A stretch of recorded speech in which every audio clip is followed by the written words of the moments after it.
Beach বা সমুদ্র সৈকতে গিয়ে সময় কাটানো অস্ট্রেলিয়ার নাগরিকদের জীবনযাপনের একটি অংশ। অতি সম্প্রতি তাদের অনেকে বিচে যাচ্ছেন না। কারণ জানলে আপনি অবাক হতে পারেন, আবার আতঙ্কিতও হতে পারেন। হঠাৎ কেন অস্ট্রেলিয়ানরা বিচে যাচ্ছে না, চলুন জেনে নেই সেই কারণ। সাম্প্রতিক সময়ে বিশেষ করে নিউ সাউথ ওয়েলস উপকূলে একের পর এক হাঙরের আক্রমণ বেড়েছে।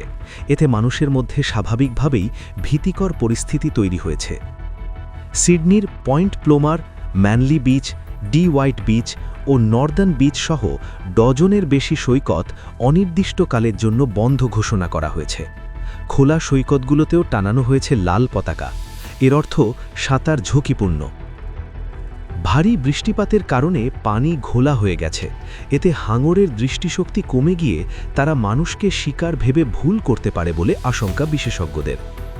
বৃষ্টির পানিতে ছোট মাছ তীরের দিকে আসায় বড় হাঙরও উপকূলের কাছে ভিড়ছে। ফলে সাঁতারু ও সার্ফারদের ঝুঁকি বেড়েছে।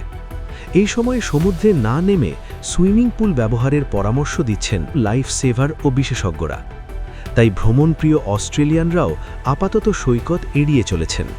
পরিস্থিতি স্বাভাবিক হলেই তারা আবার বিচমুখী হবেন বলে আশা সবার।